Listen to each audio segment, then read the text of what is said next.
Hi viewers, our channel ప్రస్తుతం మనతో పాటు దాము బాలాజీ గారు సీనియర్ జర్నలిస్ట్ ఉన్నారు. వారితో ఒకసారి మాట్లాడదాం. సార్ నమస్కారం సార్. నమస్తే. సార్, పాస్టర్ ప్రవీణ్ చనిపోయిన తర్వాత మొదట దీన్ని యాక్సిడెంట్ అన్నారు. ఆ తర్వాత లేదు ఇది మతోన్మాదుల కుట్ర అని చెప్పేసి పాస్టర్లే ఆరోపణలు చేశారు. ఆ తర్వాత పొలిటికల్ యాంగిల్ తీసుకొని జగన్మోహన్ రెడ్డి గారి పేరు బయట పెట్టారు. ఆ తర్వాత ఇప్పుడు పవన్ కళ్యాణ్ గారు ఎందుకు కారణం అంటూ కేఏ పాల్ గారు ఆరోపిస్తున్నారు. సో ఈ విధంగా ఇన్ని స్టెప్పులు తీసుకుంటుంది. మరి కేఏ పాల్ గారి ఆరోపణల్లో ఏ విధంగా చూడొచ్చు అంటారు సార్ మీరు? కేఏ పాల్ దీంట్లో చాలా యాక్టివ్గా ఉన్నాడు. ముందు నుంచి కూడా ప్రవీణ్ మృతి మీద ఆయన చాలా మాట్లాడుతున్నాడు. ఇక్కడ స్పాట్కి కూడా వెళ్ళాడు ఆయన. ఈ మధ్య కాలంలో కేఏ పాల్ చాలా యాక్టివ్ అయ్యాడు. ముఖ్యంగా కూటమి ప్రభుత్వానికి వ్యతిరేకంగా చాలా తీవ్రంగా మాట్లాడుతున్నాడు. ముఖ్యంగా పవన్ కళ్యాణ్కి యాంటీగా, తర్వాత లోకేష్కి, చంద్రబాబుకి యాంటీగా గట్టిగా మాట్లాడుతున్నాడు. దీనికి ఒక కారణం ఏంటంటే పవన్ కళ్యాణ్ ఇప్పటివరకు ఏంటంటే ఆంధ్రప్రదేశ్లో హిందూ మతతత్వం అనేది చాలా చాలా తక్కువ. ఎందుకంటే గరుడుగట్టిన మతతత్వవాదులు ఆంధ్రప్రదేశ్లో ఆల్మోస్ట్ లేరు. తెలంగాణతో కంపేర్ చేస్తే ఆంధ్రప్రదేశ్లో బీజేపీ వీకు, ఆర్ఎస్ఎస్ కానీ వీళ్ళందరూ కూడా, ఆర్ఎస్ఎస్ ఎప్పటి నుంచో ఉంది. నేను ఇంటర్మీడియట్ కాళహస్తిలో చదువుకునే రోజుల్లో కూడా మా ఫ్రెండ్స్ కూడా ఆర్ఎస్ఎస్లో ఉండేవాళ్ళు. కానీ వాళ్ళు ఎప్పుడూ ముస్లింలని విలన్లుగాను, హిందువులు విక్టిమ్స్ గాను వాళ్ళు ఎప్పుడు అప్పుడు చూసేవాళ్ళు కాదు. వాళ్ళేదో వాళ్ళ మతాన్ని గురించి మాట్లాడుకుని చాలా జెంటిల్గా ఉండేవాళ్ళు, ఇబ్బంది ఉండేది కాదు. కానీ పవన్ కళ్యాణ్ ఈ మధ్యకాలంలో ఏంటంటే ఎక్స్ట్రీమ్గా అటువైపు వెళ్ళిపోయి చాలా ఊగిపోతూ హిందూ మతం ప్రమాదంలో పడిందని, సనాతన ధర్మం బోర్డు పెట్టాలని, ఒక బోర్డు లాగా సనాతన ధర్మానికి కూడా ఒక సనాతన బోర్డు పెట్టాలని, అంటే బీజేపీ కూడా డిమాండ్ చేయని స్థాయిలో ఈయన వెళ్ళిపోతున్నాడు. ఏది చేసినా పవన్ కళ్యాణ్ ఓవర్ చేస్తాడు. ఎందుకంటే అది సినిమా నుంచి ఆయనకు వచ్చింది. ఆ యాక్టింగ్, డ్రామా అనేది ఓవర్గా చేస్తేనే అతని ఫ్యాన్ బేస్ కూడా అటువంటి వాళ్ళు. అతని fan base highly educated, intellectual base కాదు అతనిది. అతని fan base highly lumpen youth. వాళ్ళెవరు కూడా గట్టిగా చదువుకున్న బ్యాచ్ కాదు. Lumpen youth. వాళ్ళకి రీజనింగు, లాజిక్ ఇవేం పనిచేయవు. ఎమోషనల్గానే వాళ్ళని రెచ్చగొట్టాలి. అది పవన్ కళ్యాణ్కి బాగా తెలుసు. సో దానివల్ల వాళ్ళకి ఏం కావాలో అది అతిగా చేస్తుంటాడు. రెండోది, పవన్ కళ్యాణ్ గాంధీ నుంచి ఇటు ఎన్టీఆర్ నుంచి కూడా కొన్ని విషయాలు నేర్చుకున్నాడు. అదేంటంటే వేష భాషలు కూడా మార్చాలి. సో ఆ డ్రామా చేయాలంటే ఇవన్నీ చేయాలి. అందుకని ఇప్పుడు అతను యోగిలాగా, మన ఉత్తరప్రదేశ్ యోగిలాగా తయారయ్యాడు. పాల్ కూడా అదే అన్నాడు, యోగిలాగా మాట్లాడుతున్నాడు. అంటే ఎక్స్ట్రీమ్గా మాట్లాడడం అనేది చేస్తాడు. నిజానికి అతనికి హిందూ మతం మీద లేకపోతే సనాతన మీద ఏమాత్రం కూడా కన్సర్న్ లేదని ఎవరైనా చెప్పొచ్చు మనం. ఎందుకంటే మొన్ననే అక్కడ కాసిన ఆయన సత్రాన్ని పగలగొడితే, నిజానికి హిందూ మతం లేకపోతే ఏ మతం అయినా ఫైనల్గా మతం చేయాలని పని ఏంటి? అత్యంత పేదవాళ్ళకి సహాయం చేయడం. మానవత్వమే మతంకి ప్రధానంగా ఉండాలి. అది వదిలేసి పేదవాళ్ళకి రోజు కొన్ని వేల మందికి ఆహారం ఫ్రీగా పెట్టి దాన్ని వాళ్ళ అటవీ శాఖ కూలగొడితే ఇప్పటివరకు నోరు తెరవలేదు. మరి అది కూడా, అది సనాతనం కాదా? ఆ మతం అది ఎవరిది? అది కూడా హిందూ మతందే కదా, ఆశ్రమం. సో పవన్ కళ్యాణ్లో ఈ ప్రాబ్లమ్స్ కనబడతాయి. అట్లాగే ఆయన ఎప్పటికప్పుడు నెరేటివ్స్ మార్చేస్తూ ఉంటాడు. ఏ ఊరికి పోయినా ఇక్కడ చదివినానని ఒకటి, ఆ తర్వాత మేము చిన్నప్పటి నుంచి మా నాన్న కమ్యూనిస్టు, ఆయన దీపంలో సిగరెట్ ముట్టించుకునేవాడు, మా ఇంట్లో ఎవరికి దేవుడి మీద నమ్మకం లేదు అని చెప్పేవాడు. చిరంజీవి కూడా నేను దేవుడిని నమ్మన, దాని ఏమంటారు, నాకు దేవుడు ఉన్నాడా లేదనేది నేను పట్టించుకోను అన్నట్టుగా ఆయన మాట్లాడాడు. నాగబాబు దేవుడిని నమ్మను అన్నాడు.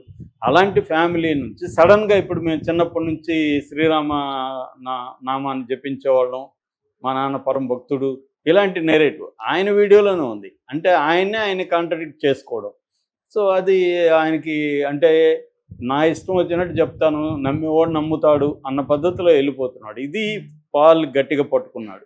అంటే అందుకే పాల్ యాక్టివ్ అయినట్టుగా కూడా మనకు అర్థమవుతుంది. అంటే ఇప్పుడు ఎప్పుడైతే సనాతన ధర్మం పేరుతో పవన్ కళ్యాణ్ డ్రామాలు ఆడడం మొదలుపెట్టాడో, ఖచ్చితంగా ముస్లింలకి, క్రిస్టియన్లకి టెన్షన్ స్టార్ట్ అవుతుంది. ఎందుకంటే ఇది ఎక్కడికి పోతుందో వాళ్ళు నార్త్ ఇండియాలో చూస్తున్నారు.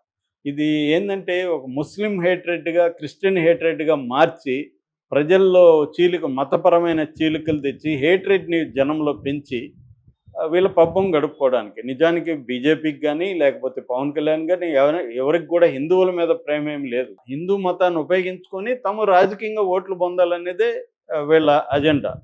దానివల్ల ప్రజల్లో తీవ్ర ఆందోళన, ముఖ్యంగా ముస్లిం అండ్ క్రిస్టియన్ పీపుల్లో ఆందోళన వచ్చే అవకాశం ఉంది. దానికి అనుగుణంగానే పాల్ కూడా నోరు విప్పుతున్నాడు. ఇప్పుడు కూడా పవన్ ఏదో చంపించాడని ఆయన అట్లా మాట్లాడట్లేదు. పవన్ వల్లే ఇది జరిగింది అనేది ఆయన ఉద్దేశం. దానికి ఆయన ఏం చెప్తున్నాడంటే పవన్ రెచ్చగొడుతున్నాడు హిందుత్వాన్ని లేకపోతే సనాతనం అని. దానివల్ల పవన్ అండ చూసుకొని చాలామంది రెచ్చిపోయారు. ఈ మధ్య కాలంలో చూస్తే మనం ఒక 5-6 ఏళ్ళుగా చూస్తే టీవీ ఛానల్లో కానీ సోషల్ మీడియాలో విపరీతంగా హిందూ మతం పేరుతో వాగి విషాన్ని చిమ్మే బ్యాచ్ పెరిగిపోయారు మనకి. వీళ్ళు ఎంతసేపు ముస్లింల్ని ఎనిమీస్గా, ముస్లింలు ఒక థ్రెట్గా, లేకపోతే క్రిస్టియన్ని థ్రెట్గా జనాలకు చూపిస్తున్నారు. జనం కూడా చాలామంది నమ్ముతున్నారు. నిజానికి ఇవన్నీ రియల్ ప్రాబ్లమ్స్ కాదు. ప్రజలకు రియల్ ప్రాబ్లమ్స్ ఏంటి? కూడు గూడు గుడ్డ, ఉద్యోగం, లైవ్లీహుడ్, హెల్త్, ఇవి కదా రియల్ ప్రాబ్లమ్స్. ఈ రియల్ ప్రాబ్లమ్స్ నుంచి డైవర్ట్ చేయడానికి కూడా వీళ్ళు ఏం చేస్తారంటే ఇది ఎవరికి రియల్ ప్రాబ్లం, నాకు ముస్లింల నుంచి నాకేమి ఎప్పుడు లైఫ్లో థ్రెట్ లేదు. గొడవలు అందరితో వస్తాయి, నాకు హిందువులతో వస్తాయి, క్రిస్టియన్స్తో వస్తాయి, ఇష్యూలు ఉంటాయి, ఫ్రెండ్స్ అన్ని రకాలుగా ఉంటారు. సగటు హిందువుకి ముస్లింల వల్ల ఏం నష్టం జరుగుతుంది? ఏ రకమైన నష్టం లేదు. కానీ వీళ్ళు ఏం చేస్తున్నారంటే ముస్లింలు ఏదో తీవ్రంగా అదే సమస్య అయినట్టు, మనుషులందరికీ ముస్లింలో క్రిస్టియన్లో సమస్య అయినట్టు ఒక ప్రొజెక్షన్ అనేది పవన్ కళ్యాణ్ కూడా మొదలుపెట్టాడు. ఆయన డైరెక్ట్గా అనకపోవచ్చు, కానీ ఆయన ఎక్స్ట్రీమ్గా మాట్లాడడం చూస్తే ఎక్కడో పాకిస్తాన్లో హిందువుల గురించి లేకపోతే బంగ్లాదేశ్లో హిందువుల గురించి మాట్లాడతాడు, కానీ ఇక్కడ ఇండియాలో జరిగే విషయాలు మాట్లాడ్డా ఆయన. ఇండియాలో మనుషుల మీద జరిగేవి ఎక్కడైనా మాట్లాడాలి, కానీ ఓన్లీ హిందువులు అనే ఆస్పెక్ట్నే మాట్లాడతాడు. అక్కడ మాట్లాడొద్దని కాదు, మనం కూడా మాట్లాడుకున్నాం. బంగ్లాదేశ్లో హిందువుల మీద దాడులు ఖచ్చితంగా మనం ఖండించాలి. కానీ ఇక్కడ ముస్లింల మీద దాడులు కానీ ఇప్పుడు ప్రవీణ్ మీద జరిగింది, ఇప్పటివరకు ఆయన నోరు తెరవలేదు. డిప్యూటీ సీఎం లోకేష్ మాట్లాడాడు, చంద్రబాబు మాట్లాడాడు, ఆయన నోరు తెరవట్లేదు. అట్లాగే ముస్లింలకు సంబంధించి వక్ఫ్ బిల్లు మీద ఆందోళన జరుగుతుంది, చంద్రబాబు హామీలు ఇస్తున్నాడు, కానీ పవన్ కళ్యాణ్ ఎక్కడ రంగంలోకి రావట్లేదు. అంటే అతను ఈవెన్ మోడీ కూడా 32 లక్షల మంది ముస్లింలకి తోఫా పేరుతో కిట్స్ ఇస్తున్నాడు. అంటే మోడీ కూడా ఫస్ట్ టైం మారి ముస్లింల్ని అప్పీల్ చేయడానికి ట్రై చేస్తున్నాడు, కానీ పవన్ కళ్యాణ్ ఎక్కడ ముందుకు రావట్లేదు. ఆయన ఎక్స్ట్రీమ్ హిందువుగానే ఉండదలుచుకున్నాడు. ఈ నేపథ్యంలో ఈయన ఏం చెప్తున్నా అంటే కేఏ పాల్, ఇది పవన్ కళ్యాణ్ చేయించిన హత్యే. అంటే ఇండైరెక్ట్గా, ఆయన డైరెక్ట్గా కాదు, ఆయన ఈ మధ్యకాలంలో ఇలా మాట్లాడడం వల్లే సమాజంలో క్రిస్టియన్ల మీద, ముస్లింల మీద హేట్రెడ్ పెరిగే విధంగా పవన్ కళ్యాణ్ బిహేవ్ చేస్తున్నాడు.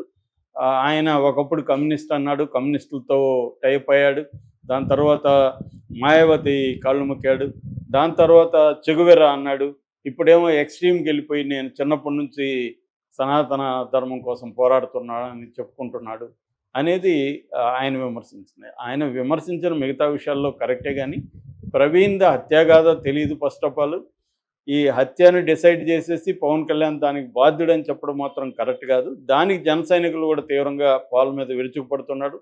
అసలు పాల్ సొంత తమ్ముడిని చంపేశాడు, డేవిడ్ రాజ్ అనే సొంత తమ్ముడిని పాల్ చంపేశాడు, దాని విషయం తేల్చండి ముందని వీళ్ళు మాట్లాడుతున్నారు.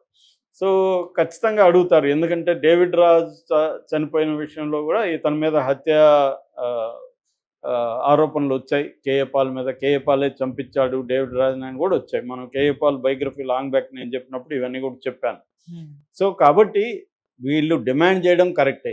క్రిస్టియన్ సమాజం కానీ, క్రిస్టియన్ నాయకులు కానీ, లేకపోతే ఈ మధ్య బుద్ధిస్టు, దళిత నాయకులు అందరూ కూడా డిమాండ్ చేయడం అనేది కరెక్ట్. ఎందుకంటే అనుమానాస్పదం మృతి అయితే అనుమానాస్పదంగా ఉంది. పోలీసులు కూడా రిజిస్ట్రేషన్ కూడా అలాగే కేసుని ఎఫ్ఐఆర్లో కూడా అనుమానాస్పద మృతిగానే చేశారు.